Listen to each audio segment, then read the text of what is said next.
Dear Adet, itago mo na lang ako sa pangalang Luna. 11 taon na kaming mag-asawa ng mister ko at may 3 kaming anak.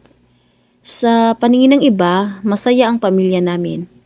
Mabait ang asawa ko, responsable sa harap ng ibang tao, at hindi mo aakalain na may itinatago siyang lihim. Pero 10 taon na pala akong nabubuhay sa kasinungalingan. Marami ang nagtatanong kung bakit hindi ko agad iniwan ang asawa ko noong una kong nalaman na may ibang babae siya. Ang totoo, hindi dahil mahina ako.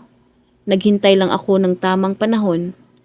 Nagsimula ang lahat nang mapansin kong bigla na lang siyang naging sobrang maingat sa cellphone niya.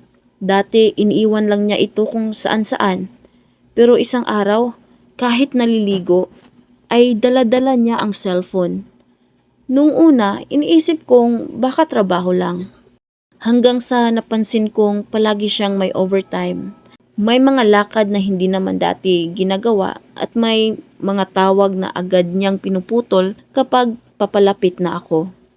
Isang gabi, habang tulog siya, may pumasok na notification. Hindi ko binuksan ang usapan.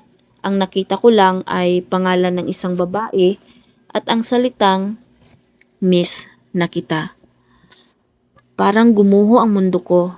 Gusto kong gisingin siya at kumprontahin, pero pinili kong manahimik. Simula noon, nagsimula akong mag-ipon ng ebidensya. Hindi ko ipinahahalata na may alam ako. Tuwing aalis siya, sinusulat ko ang oras. Tuwing may kakaibang gastos, kinukuhanan ko ng litrato ang resibo. Kapag may kakaibang dahilan siya, itinatala ko sa isang notebook. Unti-unti ring dumami ang screenshots, recordings at mga litrato.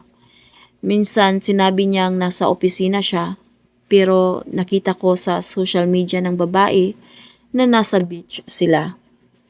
Minsan naman sinabi niyang may meeting, pero ang credit card statement niya ay nasa mamahaling restaurant. Hindi lang isang beses, paulit-ulit. Sa loob ng 10 taon, mas masakit pa roon. Hindi lang pala isang babae. May iba pa. Habang ako ang nag-aalaga sa mga anak namin, siya naman ay gumagawa ng panibagong kasinungalingan. Pero hindi pa rin ako nagsalita.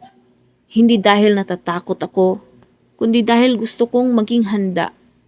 Nagsimula akong mag-ipon ng sarili kong pera kahit paunti-unti. Nagbenta ako sa online. Nag-ipon ako ng bawat sukli. Nag-aral ako ng maliit na pagkakakitaan. Walang alam ang asawa ko. Akala niya kampante pa rin ako. Akala niya habang buhay kong tatanggapin ang panluloko niya. Lumipas ang mga taon habang siya ay lalong nagiging kampante. Ako naman ay lalong naghahanda. Hanggang dumating ang ika-10 taon, kumpleto na ang lahat. May screenshots, may recordings, may bank statements, may mga litrato, may mga taong handang tumistigo. At higit sa lahat, may sapat na ipon na ako para mabuhay kaming mag-iina. Isang gabi, umuwi siya na parang walang nangyari. Ngumiti pa siya. Niyakap pa ang mga bata. Tumingin siya sa akin at sinabing, "Mahal, pagod ako." Ngumiti lang ako. Kinabukasan, pag-uwi niya galing trabaho, tahimik ang bahay. Wala ng laruan. Wala ng mga damit ng mga bata. Wala na ang mga litrato namin sa dingding. Sa misa, may isang envelope. Nang buksan niya iyon, nakita niya ang makapal na folder. Lahat ng ebidensyang 10 taon kong inipon at isang sulat. Nalaman ko ang unang babae mo 10 taon na ang nakalipas. Hindi ako umalis noon dahil wala pa akong kakayahang buhayin ang mga anak natin. Ngayon, kaya ko na. Hindi na ako aalis para maghanap ng pagmamahal. Aalis ako dahil wala nang natira. Kasama ng sulat ang mga papilis ng paghihiwalay at listahan ng lahat ng ebidensya. Doon nang siya tuluyang bumagsak. Paulit-ulit siyang tumatawag. nagmamakaawa, umiiyak, humihingi ng isa pang pagkakataon. Pero huli na ang lahat. Sabi ng panganay naming anak, "Mama, ngayon lang kita nakitang ngumiti ng totoo." Mas lalo akong napaiyak. Hindi dahil nasaktan ako, kundi dahil ngayon ko lang napagtantong matagal ko palang isinasakripisyo ang sarili kong kaligayahan. Makalipas ang ilang buwan, nalaman kong iniwan din pala siya ng babaeng ipinagpalit niya sa amin. Mag-isa na lang siya, wala ng pamilya, wala ng tahanang uuwian, at doon niya naranasan ang bigat ng pagsisisi. Minsan ay nagpadala siya ng mensahe. Sinasabi niyang, "Kung maibabalik ko lang ang panahon, ikaw at ang mga bata pa rin ang pipiliin ko." Pero ang oras, hindi na maibabalik ang tiwala kapag paulit-ulit na sinira.